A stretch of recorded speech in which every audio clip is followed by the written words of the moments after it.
আমি যেতিয়া 21 চনৰ নিৰ্বাচনৰ প্ৰচাৰত অংশগ্ৰহণ কৰিছিলোঁ সেই সময়তে এটা কথা কৈছিলোঁ যদি বিধায়ক নিৰ্বাচিত হওঁ বিধায়ক হোৱাৰ পাছত যি দৰমহা পাম সেই দৰমহাৰ পইচা জনসাধাৰণৰ মংগলৰ কাৰণে খৰচ কৰিম। আমি ইতিমধ্যে এই যোৱা 4টা বছৰ বিভিন্ন ক্ষেত্ৰত আমাৰ দৰমহাৰ পইচাসমূহ ৰাইজৰ মংগলৰ কাৰণে খৰচ কৰি আহিছে। আজিও প্ৰায় এবছৰৰ দৰমহা একগোট কৰি 100 গৰাকী বিশেষভাৱে সক্ষম ব্যক্তিৰ বাবে 100খন হুইলচেয়াৰ আমি ক্ৰয় কৰি আনি ইয়াত বিতৰণ কৰিম।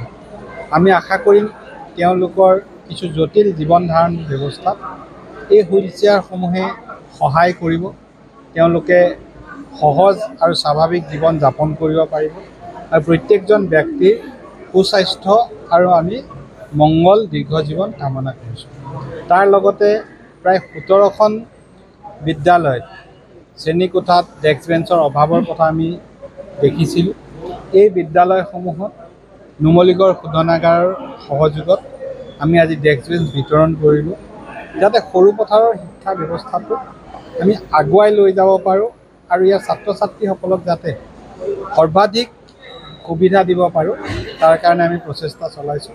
মই শোধনাগাৰ কৰ্তৃপক্ষকো ধন্যবাদ জনাইছোঁ আৰু আশা কৰিছোঁ যে ভৱিষ্যতৰ দিনতো আমি এনেদৰে ৰাইজৰ কাষত থিয় হৈ থাকিব পাৰিম।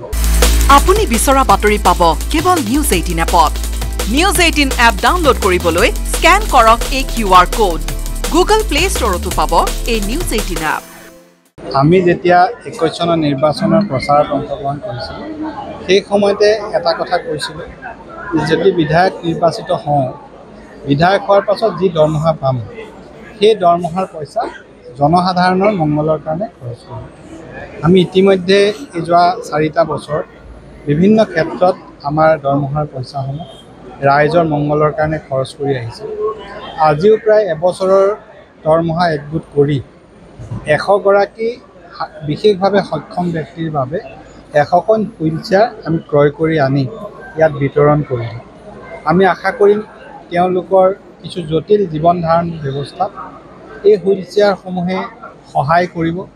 তেওঁলোকে সহজ আৰু স্বাভাৱিক জীৱন যাপন কৰিব পাৰিব আৰু প্ৰত্যেকজন ব্যক্তিৰ সুস্বাস্থ্য আৰু আমি মংগল দীৰ্ঘজীৱন কামনা কৰিছোঁ।